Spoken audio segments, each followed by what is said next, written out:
Ada talk show persembahan dari Dinas Koperasi UKM dan Perindustrian Kota Samarinda. Kegiatan diseminasi publikasi data informasi industri. Betul, saat sekarang kita sudah ada guest kita hari ini. Ada dua mbak-mbak. Selamat pagi buat Mbak Wahidah. Halo. Halo, selamat pagi. Ini. Ya, ada Mbak Wahidah. Ya. Dan juga Mbak Winda Sufiani. Halo Mbak. Ya, dari Kripik Najmi. Hai. Hai. Oke, kita mau kenalan dulu nih Mbak Wahidah membawa produk apakah? Saya membawa produk lulur, jadi itu lulur kecantikan tradisional. Produk kita tanpa bahan pengawet, terus tanpa parfum, tanpa pemutih juga, jadi alami untuk kulit sensitif itu aman banget. Dan kita juga ada yang namanya Absob, jadi itu sabun yang dilukis. Gitu. Jadi sabunnya cantik, bisa custom. Nah, yang warna-warni gini custom semua. Gitu. Nanti kita tanya-tanya ya perbedaannya dari barang-barang yang dibawa nih kali ya. Ini bentuknya apa sih, padat gitu ya? Ya, batang. Batangan. Bar. Batang bar. Oke. Kalau Mbak Windah nih, ada bawa apa nih ke sini? Saya bawa 6 produk ya. Kebetulan ada bawa produk bestsellernya Natsnut ini. Apa tuh? Namanya keripik Natsnut? Iya, keripik Natsnut. Bestsellernya Natsnut ada keripik sukun, sama keripik tempe, ubi ungu, sama ubi oren. Oke. Ini ubi orennya ya. Ubi oren. Oke, nanti akan kita makan semuanya. Oke, ini pertanyaan paling dasar, paling basic nih Mbak. Kenapa dikasih nama usahanya dari Mbak Wahidah dulu, lulurku tradisional? Apakah ini bukan sabun barang sabun atau bagaimana? Iya, ini sabun spesial. Jadi sama sabunnya juga itu alami, tanpa alkohol, tanpa pewangi. Kita menggunakan essential oil, terus tanpa pengawet juga. Jadi benar-benar aman, untuk bayi juga bisa sebenarnya. Nah, ya, jadi kenapa lulurku itu dikasih nama lulurku tradisional? Karena saya pengen produk saya itu semua orang yang menggunakannya merasa memiliki. Kan karena kalau merasa memiliki itu kan jadi kayak sayang gitu. Samarinda? Samarinda. Dari Samarinda. Udah punya rumah produksi sendiri, kita Bepom juga. Ini kalau aku boleh tahu, terinspirasi dari apakah mungkin? Dari apa ya? Saya sih hobinya perawatan sih. Oh, kira hobinya mandi gitu. Kotor dikit mandi. Iya. Gimana? Hobinya perawatan gitu. Perawatan. Jadi berasal dari situ karena saya takut banget kan banyak yang menggunakan bahan-bahan kimia sekarang itu kan. Pengennya seminggu putih langsung kayak gitu kan. Nah, padahal itu bahaya banget buat kulit. Saya terinspirasinya mengajak wanita-wanita Indonesia itu biar ayo kita cantik alami gitu. Cerah alami, nggak harus putih sebenarnya untuk cantik. Oke. Mungkin kalau dari Mbak Windah, mungkin kenapa inspirasinya membuat keripik-keripik? Apalagi keripik sukun ya, mungkin jarang kita. Iya, apalagi namanya Natsnut. Ini apakah dari Natsnut? Iya, kalau Natsnut itu sebenarnya tidak disengaja sih kemarin itu kasih nama Natsnut. Ini sudah brand ini perubahan, ada beberapa kali perubahan dan yang terakhir ini Natsnut itu gabungan dari dua nama anak saya. Kirain cinta Natsnut ya, Natsnut. Iya. Kedua anak saya, anak perempuan saya. Namanya apa, Mbak? Yang pertama Nasmin. Halo Nasmin. Iya. Yang kedua Nut A. Nut A. Iya. Bintang dan pelangi. Oh, itu artinya. Kalau kamu Syifa ya? Iya dong. Artinya penyembuh. Oh ya, penyembuh ya. Penyembuh hati yang galau ya. Iya. Tapi masih jomblo, oke. Mbak, kalau boleh tahu brand ini, Mbak, usaha Natsnut ini sudah mulai kapan? Dimulai sebenarnya mulai lahirnya anak saya yang kedua. Tahun berapa tuh? 2017.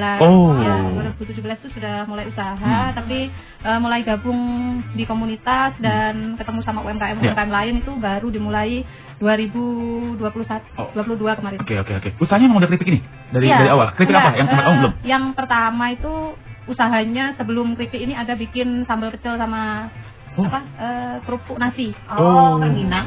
Lain. Beda juga. Kerupuk nasi. Memang pasangannya itu. Saya kan asli Madiun. Mungkin bisa langsung ke keripik ini gimana ceritanya dari? Awalnya dulu lagi-lagi tidak disengaja ya. Banyak kesengajaan loh. Iya, lagi-lagi tidak disengaja. Awalnya di keripik tempe. Keripik tempe itu ketika anak saya yang pertama TK itu ada acara disuruh bikin makanan sendiri gitu, terus coba-coba lah bikin keripik tempe, ternyata banyak yang suka. Mungkin di tahun 2017 itu belum banyak ya yang bikin keripik tempe. Berawal dari keripik tempe dulu. Oke, barulah keripik pisang, keripik apa nih? Iya. Ubi madu, sukun. Iya. Iya, oke. Siap, lanjut ke Mbak Wahidah. Iya. Sama tuh pertanyaannya Mbak. Mulai kapan? Mulai kapan? Kalau saya mulai usahanya itu setelah resign dari karyawan swasta. Ya, 2017 saya resign, terus saya bingung kan, biasa nerima gaji nih setiap bulan. Aduh, ngapain ya? Oh iya kan selama ini kalau mau luluran kan buat sendiri, kenapa nggak dijual? Jadi awalnya saya nggak jual dulu, saya bagi-bagikan dulu. 2019 itu pas Covid. Jadi saya bagi-bagikan, ternyata banyak yang suka. Abis itu udah, jadi saya tuh pakai karton doang dulu packagingnya. Udah saya jual aja dari harga 10.000 dan 12.000 dulu awal-awal. Murah banget dong. Itu untuk berapa gram yang dulu? 100 gram. 100 gram. Kalau ditambah air kan dia bentuknya serbuk. Jadi kalau ditambah air dia jadi 2 kali lipat, jadi 200 gram lebih gitu kan. Oke, bentuknya ternyata biasa aja dong. Soalnya kita nggak pakai parfum, jadi nggak nyengat, dia essential oil. Oh, kalau boleh tahu lulurnya kemarin itu tuh kan biasa ada banyak ya jenis lulur gitu. Kalau boleh tahu bahan bakunya apa ya kalau lulur? Kita lebih ke rempah-rempah. Bahan baku utamanya kan beras. Oke. Rempah, beras, yang disangrai. Habis itu kita haluskan, kita saring. Jadi butuh sekitar 6 jam untuk proses per 10 kilo. Wow. Mbak, tanggapan kan awalnya bagi-bagikan aja ya? Iya. Bagi-bagikan ya. Tanggapan teman-teman yang dibagi-bagikan gimana? Mereka minta lulurin juga atau gimana? Ya, kita ada sih sebenarnya kalau misalnya mau dilulurin. Oh, bisa. Dari rumah ke rumah sementara. Oke. Nah, kalau awal itu gimana tanggapan mereka? Ih, Mereka wangi, suka. ih bagus. Udah dibagikan gratis, terus mereka minta gratis lagi dari Enak aja. Udah ide, lo jual aja deh gitu. Oh gitu, pokoknya positif ya? Suka. Semangat langsung? Langsung semangat. Jadi Oke, deh oke. gitu. Awalnya emang lulur berarti? Lulur, jadi produk utamanya itu malah lulur rempah kopi. Awalnya itu kan namanya lulurnya disangrai, jadi dia agak apa sih bau gitu kan? Apa sih bau gosong ya? Nah, habis itu saya tambahkanlah kopi.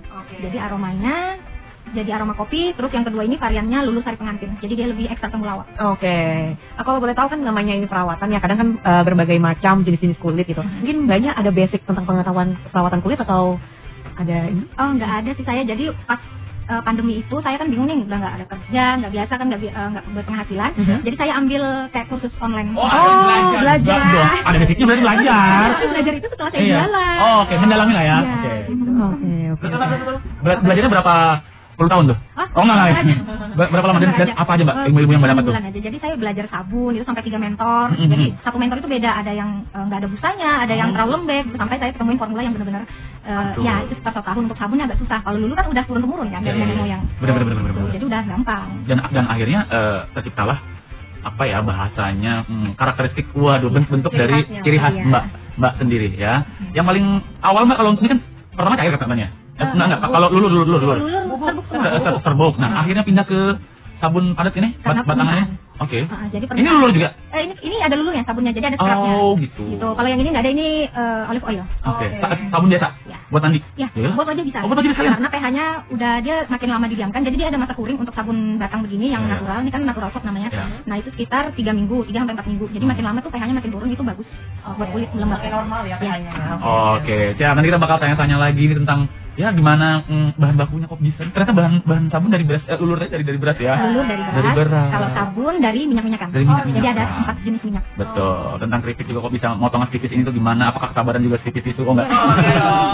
Oke, kita break dulu di Pantai, kita bakal balik lagi masih ngobrol-ngobrol bersama Mbak Wahida tentang lulurku tradisional unik dan juga bersama Mbak Windah Sufiani dari Keripik Najnud. Ya, dari Dinas Koperasi UKM dan Perindustrian Kota Samarinda. Iya, telah ngobrol di kegiatan diseminasi publikasi dan data informasi industri. Ada nggak kendala-kendala kesulitannya? Pastinya ada. Dikomplain sama customer pernah. Bilangnya kenapa ini sukunnya kok nggak bisa kriuk betul kayak gitu. Sampai saya coba yang di rumah kriuk, kenapa yang di sana enggak? Bilangnya enggak ada rasanya. Pernah juga. Ya ditampung aja pokoknya apa yang dari customer itu kita tampung, kita perbaikan. Oke. Kan banyak banget varian tadi tempe sudah disebutin ya. Ada langganan. Kalau untuk yang lain kayak pisang, ubi, nanam sendiri ya? Nanam sendiri ya. Wow. Enggak. Kita udah ambil. Pisangnya ngambil di pelabuhan langsung, Mas. Oke. Ini berarti pisang dari luar Samarinda dong ya? Iya. Pisang apa sih Mbak kalau boleh spill? Pisang sanggar. Pisang sanggar itu ya. Iya. Awalnya ya ketika produksi kita kecil kan nggak langsung besar tuh. Betul. Kecil ya beli di pasar. Sesisir, 2 sisir. Alhamdulillah sekarang lumayan bisa. Oke. Kayak ubi-ubinya juga sama, sukun juga ngambil juga. Kalau ubi itu ngambil di pergudangan. Pergudangan semua. Iya. Sukun ini masih yang susah sulit ya. Karena jarang ditemukan. Padahal penggemarnya luar biasa itu. Betul. Pohon sukun ini berbuahnya musiman atau nggak sih Mbak? Enggak ya? Musiman juga ya. Musiman. Oke. Susah didapat gitu namanya. Tapi yang jelas sukunin apa yang ada ya? Syukuri. Oh iya. Oke. Syukuri apa yang ada. Nah, sekarang mau nanya tentang proses pembuatannya, proses produksinya seperti apa nih Mbak dari banyak banget keripik ini? Proses produksinya gimana? Proses produksinya sebenarnya setiap hari produksi. Ada karyawan nggak? Ada. Ada suami, ada masih dalam keluarga ya. Ini pengen ya. Setiap hari produksi, cuman bergantian kan. Hari ini tempe, besok ubi, besok lusa pisang. Biasanya kalau pisang tuh sampai 2 hari terus karena banyak kan. Oh iya benar. Oke. Kalau untuk kemampuan produksinya dalam sehari itu berapa produk biasanya? Kan tadi beda-beda tiap harinya. Iya. Paling banyak deh yang pernah dibuat dalam sehari itu berapa biasanya? Kalau pisang Mbak, satu hari bisa mampu sampai hasilnya ya, hasilnya bisa sampai 50 kilo bisa. Wow. Berapa ini? Berapa Kalau bungkus? pisang. Berapa bungkus? Berapa? Biasanya kan yang kalau ini kan bungkusan kecil, Iya. kita ada bungkusan mulai 100 gram, biasanya yang di swalayan tuh 250 gram. Total berapa bungkus, Pak? Ya kita kalikan aja. Banyak. Iya. Pokoknya banyak lah ya. Oke, makasih. Hitung Malah aja. hitung gitu ya. Oke. Oke. Ada kendala dalam proses produksi? Ada. Digangguin suami? Malah Dimakanin dibantuin ya? mungkin? Dimakanin sama anaknya maybe ya kan? Ada. Nggak ada Ada ya? Cari karyawan mesti Oh, ada. oke. Ada susah karena menggoreng kan. Oh iya benar. Tuh. Oke. Mbak Wahida sama nih, Mbak. Gimana proses produksinya? Apalagi ini kan sabun ya. Ya. Pasti lebih banyak lagi nih untuk trial and errornya ya kan. Belum lagi harus essential oilnya kan. Gimana tuh, Mbak? prosesnya? Prosesnya Lupa mati sih. Oh, ya. Ya. Ya. Sudah. Ya. Jadi prosesnya itu sih gimana ya? Kalau prosesnya kita setiap hari bisa. Jadi kita sebenarnya berdasarkan custom. Jadi kalau misalnya ada yang order yang kayak gini, yang warna-warna gini, yang art gini, kita baru buat. Oke. Kalau misalnya untuk yang kita jual yang biasa aja, yang nggak aneh-aneh lah. Jadi karena itu kan standar, nanti pas sudah kita daftarkan Bepom, kalau misalnya standarnya harus yang begini, kita ada kesusahan buat dapat lagi motifnya. Jadi sesuaikan pesanan aja, gitu sih kalau produksi. Oke, Mbak, bahan-bahan ini yang aku takjub banget dan nggak tahu bahan-bahan sabun itu apa sih? Lulur itu apa? Gimana? Tadi tempat nyebutin beras ya? Beras. Kalau lulur kan beras dan rempah-rempah. Oke, kalau bubur bisa bubur? Nggak bisa dong, senang udah jadi Iya. bubur. Oh ya, oke. Pakai air dong. Wah. Kalau kita kan tadi lulur udah dibahas ya. Iya, boleh. Nah, beras dan rempah-rempah. Ya. Kalau misalnya sabun lebih ke minyak-minyakan. Iya. Kalau kendala sih lebih ke harganya mahal-mahal. Apalagi kayak essential oil itu kadang 1 liternya sampai jutaan. Gitu. Jadi olive oil juga kan mahal. Terus minyak kelapa itu juga mahal gitu. Oke. Itu sih kendala di harga aja sih. Kita bingung kadang mau jual berapa. Oke. Dapetin bahan bakunya dari mana? Sebagian dari Samarinda, sebagian dari luar. Oke. Mbak, ini kan ada yang scrubnya, ada yang enggak. Itu yang membedakannya apa sih? Membedakannya kalau misalnya yang nggak ada scrub dia lebih ke melembabkan kulit aja sih. Nah kalau ada yang scrubnya jadi kayak kita tuh in one, sabunan plus luluran. Jadi udah ada scrub bulir-bulirnya gitu. Jadi digosok gitu bikin kulit tuh halus gitu. Scrub itu dari apa? Pasir? Dari buat kulit dari lulur itu sendiri. Katro, ya. Jadi lulur itu jadi kita infuse dulu pakai menggunakan minyak misalnya sekitar 2 minggu baru kita buat sabun.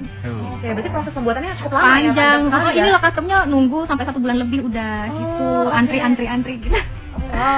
Gimana cara membuat sabunnya, Mbak? Buatnya gimana ya? Jadi kita kalau sabun natural mungkin kalau lagi pada dengar yang udah ngerti cara buatnya kan sekarang banyak tuh di YouTube. Cuman formulanya kalau menurut saya kurang pas kalau kita nggak belajar. Betul ya. Saya nonton doang sih bisa kita ya. Iya, jadi kalau Praktek misalnya itu itu kita kayak perpaduan antara campuran air dan NaOH kemudian dicampur sama minyak. Ayo, Gitu. kimia tahu. Aku naik SMK. Tapi jangan takut kalaupun awalnya berbahan dasar kimia, cuman dia setelah masa kuring 3 minggu itu si NaOH-nya itu kan menguap dan itu jadi sabunnya jadi netral, kemudian dia membentuk gliserin alami. Jadi nggak perlu tambahan gliserin lagi. Gliserin apa, Mbak? Gliserin itu kayak pelembab kulit. Kalau biasanya orang kan Bikin geli nggak? Enggak dong. Gliserin. Apa boleh ngomong tadi gimana? Fungsi gliserin? melembabkan sih. Melembabkan. Itu ada bahan khusus juga gliserin itu? Kalau kami nggak pakai. Oh, nggak. Kalau tambahan lagi kan jadi kimia. Nah, kalau kami dari alami memang udah alami dari pencampuran NaOH, cairan NaOH dan minyak tadi. Oke. Kalau ini kan ada banyak bentuknya ya. Iya. Ini gimana cara membuat Seperti bentuknya ini? ya. Iya, ini satu seperti cupcake. Yang ini Iya. mungkin batangan tapi atasnya dia ada Kayak apa ya, gunung-gunung gitu. gitu ya. Kayak batu bara gitu ya. Iya, itu gimana tuh? Itu dicetak sih, jadi kita ada cetakannya. Terus ini membuatnya ya seperti kayak cetakan kue yang disemprot itu ya, apa sih namanya? Oh, berarti dia awalnya dia tergantung mood sih intinya. Saya buatnya kalau lagi mood bagus. Kalau lagi nggak mood ya nggak jadi kadang. Itu yang bikin lama juga sih sebenarnya. Harus pakai. Jadi mood Mbak itu bagus. Bagus. Untuk bikin Pasti sabun. dulu ya. Pasti bagus karena Bagaimana cara bikin Mbak happy itu gimana? apa ya? Shopping. Shopping sama cewek ya. Belanja dulu ya. Mbak pernah kan bentuknya kayak kue, pernah salah makan gitu? Anak-anak sih. Iya, pertama kali saya buat begini. Mama ini enak banget. Jadi kan kayak coklat di atasnya, yang ini kan coklat. Ini warna kekuningan kayak gitu kan. Sebenarnya itu kuningnya dari kunyit. Jadi saya pewarna juga menggunakan yang alami. Wih, keren. Kadang tuh dari buah naga. Kan warnanya pekat ya. Jadi benar-benar natural sih. Pantas mau dimakan dong, Mbak. Iya, terus dia bilang, jangan gitu itu. Padahal saya baru buka dari cetakan. Iya. Ya tapi sekarang udah terbiasa mereka. Takutnya nanti bersih organ tubuhmu. Berbusa dalam-dalamnya. Mbak, untuk kemampuan produksinya gimana tadi? Kalau Salah satu deh, yang lulur deh. Lulur kalau per hari itu bisa 100 piece, 200 piece bisa sehari. Kita udah menggunakan mesin sebenarnya ya. Kalau sabun agak manual sih, tapi bisa sampai 200 piece juga sehari. Wow, oke. Dan itu biasanya kalau untuk lulurnya tuh berapa beratnya ya? Beratnya ada beda-beda mungkin? Beda. Oh ya. Kalau untuk lulur rempah kopi itu 80 gram. Lulur sih. Oh ini lulur coba lihat. Wah, bubuk ya. Bubuk dari tadi. Bubuk benar. Iya, tinggal tambah air, bisa air mawar, bisa minyak zaitun. Oke. Kalau air biasa? Nggak apa-apa. Lebih simpel, campur sabun pun bisa. Jadi 2-in-1. Jadi kita pakai sabun langsung luluran. Nggak kecium dong. Itu aroma kopi. Satu buat cowok. Oh ini. Sari pengantin. Lulur rempah kopi. Iya. Nah, itu untuk cowok. Ini minumnya pakai berapa? 2 kali sehari. Wah, lulur sari pengantin. Oh, maaf kita jomblo. Enggak, kalau biasanya kalau udah pakai sari pengantin bentar lagi jadi pengantin. Oke. Berarti kalau pakai dua-duanya lulur rempah kopi sama lulur sari pengantin. Boleh di mix, ada juga yang suka di mix karena nggak suka aroma rempah kan, tapi pengen cepet cerah. Sari pengantin itu lebih cepet cerah karena mengandung ekstrak temulawak lebih banyak. Mantap ini, berarti habis nongkrong ngopi langsung ngawin dulu. Di Berlian Indah ready loh. Kita tanya itu ya. Langsung di sana ya. Boleh. Kalau untuk kemasan besarnya mungkin ada orang yang langsung yang besar aja. Ada 100 gram sama 80 gram. Oke, kalau boleh tahu di kisaran harga berapa ya? Kita jual itu sih kalau misalnya di reseller itu masih 32, cuman kalau udah masuk market atau retail modern gitu sekitar 39. Karena kan dia ada KPN-nya ya, kita ngerti aja kan. Oh iya. Iya. Mbak, ini ya, aku sebagai laki-laki tuh kadang-kadang suka nggak peduli sama kulit ya. Tahu-tahunya cuma pakai sabun, kamu cuci muka itu doang tuh. Padahal bikin kulit kering loh. Oh gitu kan, nah enak aja ya. Nah, nih sekarang aku udah ketemu sama lulur nih. Lulurku lagi. Iya. Lulurku nih. Kan merasa memiliki kan? Iya, lulurku. Kita boleh luluran tuh dalam 1 minggu berapa kali? 1 minggu kita maksimal sih 3 kali sehari. 3 kali dalam seminggu. Oke. Kenapa? Why? Karena kulit itu kan butuh regenerasi. Jadi saat sel kulit yang di atas ini harus diangkat karena dia harus menumbuhkan sel kulit yang baru lagi. Jadi butuh waktu. Apa sih ya namanya? Saya lupa. Pokoknya regenerasi. Regenerasi. Gitu sih. Apakah luluran cuma untuk badan aja? Wajah bisa loh. Oh, serius? Buat wajah? Karena dia nggak terlalu kasar kerasnya. Yang punya Mbak ini? Iya. Lulurku ini? Iya. Wajah bisa. Tapi kalau untuk wajah saya sarankan menggunakannya dicampur air atau sabun cuci wajah, terus digosok dengan gerakan memutar. Jangan begini-begini nanti keriput. Jangan ngasal-ngasal. Oh. Ada tekniknya juga ya. Diputar. Begini halus aja. Jangan usah kasar-kasar. Tangannya diputar bukan kamu yang muter ya? Tangannya ya, tangannya. Oke. Tangannya mau? Aku Ya tadi. apa ya? Lupa. Muter-muter nih Mbak. Oh, kemarinnya pakai lulur putar ke kanan. Putar ke kanan nih. Komer dong. Oh jadi boleh untuk muka juga? Boleh. Ya, karena ini dibilang karena punya Mbaknya ya. Kalau lulur lain belum tentu boleh. Nggak tahu sih, tergantung kandungannya sih. Aman nggak buat kulit wajah? Kulit wajah kan lebih sensitif. Betul. Kalau saya kan nggak menggunakan pemutih, nggak pakai parfum juga. Betul. Nggak ada bahan kimia. Oke, otomatis berarti mbaknya pakai juga dong. Pakai saya. Mbaknya cerah ya. Kalau mau lihat buktinya ya, Iya. bisa lihat mbaknya. Matiin lampu nih. Langsung cerah ya. Masih cerah. Oke, lanjut saat sekarang kita mau nanya tentang sistem pengemasan. Kita pindah ke Mbak Winda. Ya. Mbak Winda untuk sistem pengemasannya seperti apa? Wis, packaging udah oke sekarang nih. Kalau awal-awal gimana kemasannya? Plastik yang biasa sih, nggak dibikin seperti ini nah. Plastik laundry. Bikin Oh, bukan. kayak pot gitu ya. Iya, Kayak betul. pot gitu ya. Nah, kalau standing pot kan mudah dicari ya. Oh, iya, benar. Terus Kalau ini apa namanya? gimana, Nama kemasannya? Ya, sama pot. Oh, pot juga. Cuman ini Iya, silet maksudnya kan. yang bening mas. Ah. Oke. Ya jadi kok rasanya di mana-mana seperti itu gitu. Ya. Nah, terus akhirnya menemukan cara sendiri, Oke. kepengen tetap bisa berdiri tapi bisa pakai standing pot. Oke, Nah, oke. akhirnya menemukan cara bikin sendiri seperti ini. Oh, berarti kemasannya bikin sendiri juga? Iya, Wow. sendiri. Wah. Ini lagi karyawan suami nih? Yang bantuin? Iya. Di keren, beruntung lah memiliki suami yang hebat. Jadi kan tetap bisa berdiri di pajak. Oke. Berdikari ya. Berdiri di kaki Terus sendiri. untuk yang ini, yang full colornya biasanya itu sih. Pesan. Ya, pesan. Dari luar Samarinda? Iya, luar Oh. Samarinda. Oke, kalau untuk desain stikernya untuk yang di beling kan ada stikernya ini. Iya. Desainnya bikin sendiri. Oh, mungkin logonya ini ada 2 anak, 2 anak. Iya. juga ya? Iya. Oke, gimana? Bikin sendiri kalau logonya. Mhm. Ini sudah perubahan berapa kali juga sih. Dan ini yang sudah terakhir karena ini sudah masuk di Haki, Mbak ya. Wow. Alhamdulillah kita Oke. berdua Sudah haki? ya, masih dalam Oh, proses. masih proses, oke. Dalam proses Haki. Jadi insya Allah tidak ganti lagi. Oke, Mbak untuk pemasarannya gimana? Sudah dijual ke mana saja kah ini keripiknya? Pemasarannya alhamdulillah sudah masuk di retail. Full color begini bisa 20.000. Ya. Tapi beratnya kalau untuk tempe 80 gram aja. Oke. Iya. Oke, kalau untuk yang best sellernya nih, sukun. Best sellernya ini kemasan 200 ya, rata-rata 200 gram Mbak ya, yang untuk sukunnya itu di retail bisa sampai 28.000, tapi kalau harga retailer 23.000. Oke. Siap. Berarti Terjangkau ya? Terjangkau. ya, Terjangkau dan bisa didapatkan di mana-mana di Iya, pasar. bisa Oh. didapatkan di solayan-solayan Terdekat. terdekat. Siap. Oke. Nah, kita sudah kehadiran juga kali ini ada Mbak Desi Soleha dari Batik Putri Syafril ya Mbak ya. Oke Mbak, bagaimana perjalanan dari rumah ke sini Mbak? Sebenarnya bukan perjalanan, Iya. karena jadwal hari ini cukup Padat ya, luar biasa. Ini ngebahas tentang batik Putri ya? Iya. Putri April. Syafril. Boleh deh Mbak, langsung kita spill aja ini produknya apaan nih Mbak?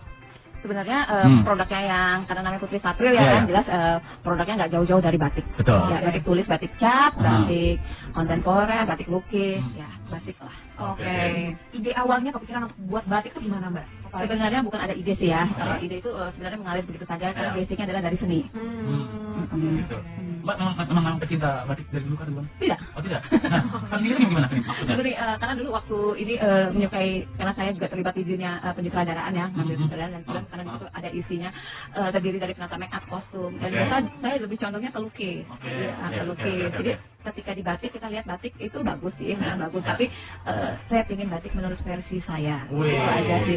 Jadi saya kombinasikan mungkin bisa lihat ada yang abstrak, kontemporer. Kemudian saya mengangkat yang bernuansa setiap daerah. Kebetulan saya putri daerah ya, saya dari Kutai sendiri. Jadi saya melihat ini harus dimasukkan unsur ini tadi. Gitu. Sejak kapan Mbak? Sejak tahun berapa? Sebenarnya berkecimpung di sini di tahun 97. Wah, ya. Lumayan ya. Apa bohong banget. 97. Cuma sangat mencintai itu apa namanya budaya ya. Budaya saya suka sekali cinta dengan budaya, sejarah, kultur. Kemudian keseriusan di batik, kemudian diterima di masyarakat kurang lebih 5 tahun ini sih, masih baru ya. Ya, Mbak sejauh ini nih apa sih sudah dipakai sama siapa aja sih? Pesan-pesanannya gitu? Udah sampai keluar kota sudah banyak scouting, sudah banyak SKPD, dinas-dinas yang pakai, ini juga sudah sering lihat banyak sekali. Jadi kalau mungkin ya alhamdulillah mungkin dalam 2 tahun ini setiap bulan minimal kita 150 mengerjakan batik cap tulisnya. Untuk bulan ini dan bulan kemarin 3 dinas. Masih rata-rata 3 dinas. 3 dinas yang kita kerjakan. Kali besar ratusan dong? Ada yang ratusan, ini ada ratusan, kemudian ada yang puluhan. Ya tergantung ini. Bisa dong kita nih. Waduh. Nah kalau boleh tahu tadi berarti message ya, maksudnya besar berarti pembuatannya. Nah kalau untuk proses pembuatannya sendiri dengan pesanan yang sebanyak itu gimana? Ini jadi gini, kebanyakan orang tahu batik itu kan di luar ya, mungkin di Samarinda. Pertama gini, saya itu memiliki sistem marketing yang tidak mempublikasikannya di sosial media. Jadi kebetulan saya kuliah jurusan bisnis ya Mas ya. Orang bisnis nggak marketing gitu, nggak mempromosikan di sosial media. Kan eranya loh sekarang. Eranya kan, eranya. Dalam bisnis itu menurut saya ada strategi-strategi yang harus kita jalankan. Pertama, kita harus mengutamakan kepuasan konsumen dan kerahasiaan pemesanan. Seperti itu. Jadi di tempat saya sendiri ada workshop batik yang ukuran cukup luas 10 kali 27 meter kan Bos ya. Di mana Mbak? Di Bukit Pinang. Bukit Pinang. Jadi di pinggir jalan mau nanjak itu bisa ada lihat ini kita workshop kita. Sebenarnya workshop kita tuh tidak hanya berhubungan tentang pelatihan membatik, tapi bikin sabun cuci piring, cuci pakaian, kerajinan karya dan lain sebagainya. Karena memang ketika kita belajar itu kan kita harus sekolah ya. Kalau orang kan khusus kan, saya sekolah ada sekolah batik ya, yang harus mengenal bagaimana itu kimia tekstil dan lain sebagainya. Kan orang kebanyakan tahunya karya mencanting, tapi mereka lupa dengan kimia tekstilnya itu tadi. Nah ini harus dikolaborasikan. Jadi kalau saya berprinsip Samarinda itu bisa menciptakan produk yang tidak kalah bagusnya dengan di luar, tapi harus menguasai ilmu-ilmu itu tadi. Nggak sembarang bikin lah. Betul. Berarti produksi juga di Samarinda nggak? Samarinda dong. Ayo lihat dong, langsung lihat kami bagaimana produksi biar Samarinda itu bisa. Betul. Apalagi bumi Kalimantan Timur ini ya. Kalau untuk motif-motifnya sendiri Mbak, selain bahkan kata tadi memang dasarnya seni ya, seni itu inspirasi juga kan, kadang-kadang ada nggak requestan gitu? Banyak. Sering kali di rumah itu saya lebih banyak bikin sampel, karena setiap hari kan tamu datang ya, pingin seperti ini. Jadi sekarang saya lebih menciptakan batik menurut selera kita. Selama ini kan kita ngeliat batik udah jadi tuh, gitu ya kan. Tapi sekarang saya bikin batik ada ininya dong, ada bentuk giginya yang di sini ya.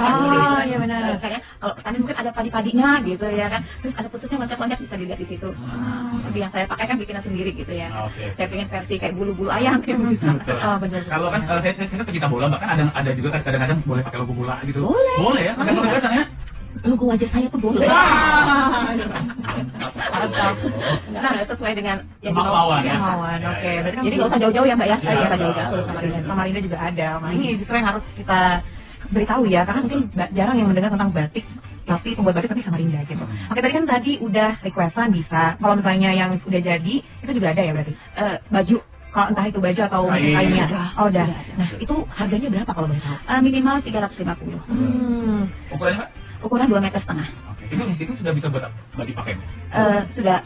2,5 meter itu udah bisa di baju ya? Sudah. Bisa di baju. Kalau baju jadi?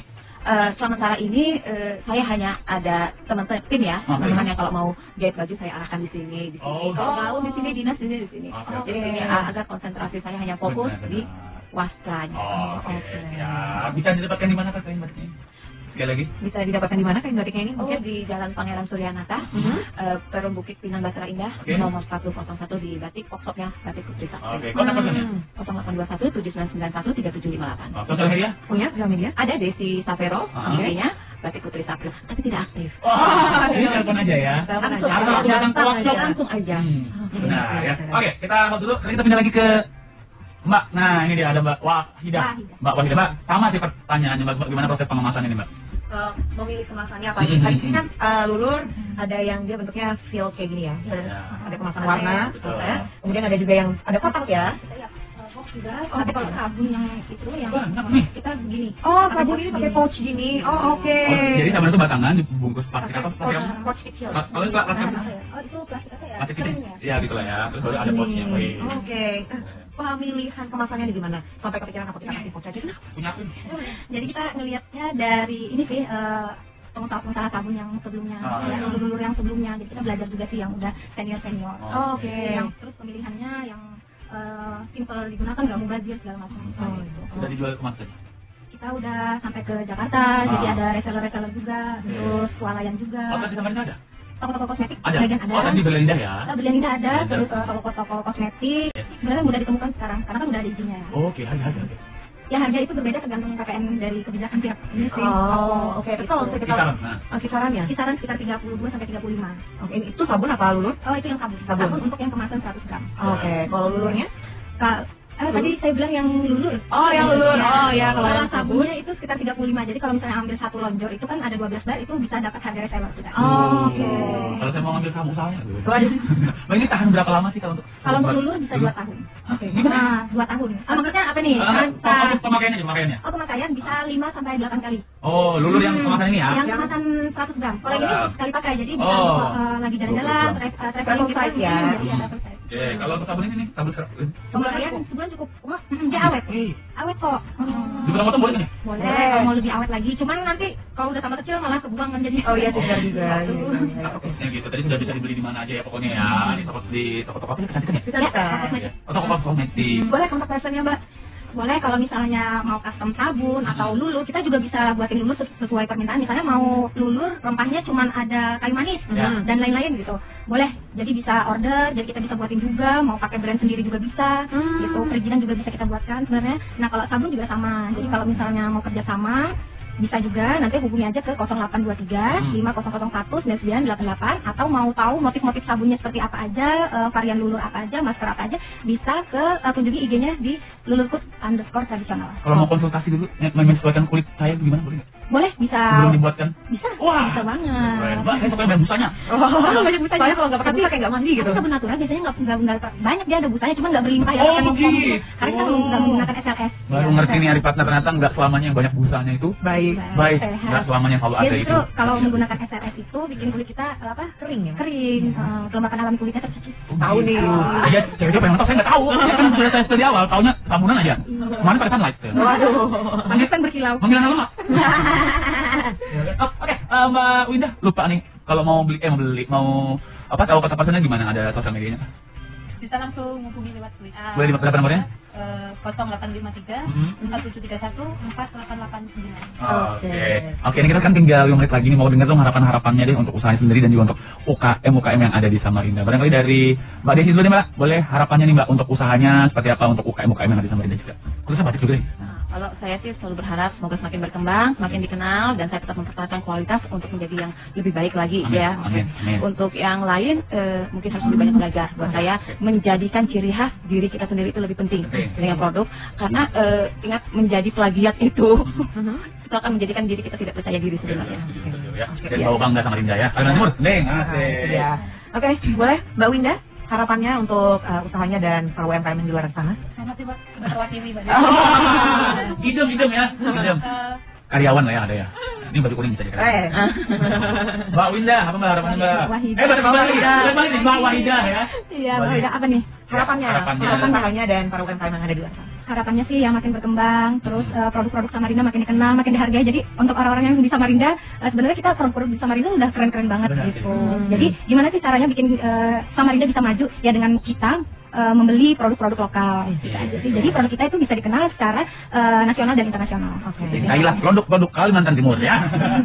Oke, terima kasih sekali lagi untuk Mbak Wahida dari Lulurku Tradisional dan Mbak Winda Sufiani dari Batik Nasional dan juga Mbak Desi Solehah dari Batik Putri Syap. Terima kasih sudah ngobrol-ngobrol bersama di talk show kita hari ini dari Dinas Koperasi UKM dan Industri Kota Samarinda tentang kegiatan diseminasi publikasi data informasi industri. Salam sehat selalu sukses untuk usahanya ya. Sampai kita ketemu lagi di acara-acara berikutnya. Saya Aldi Arpanda. Kita lihat. Pamit dulu ya. Bye.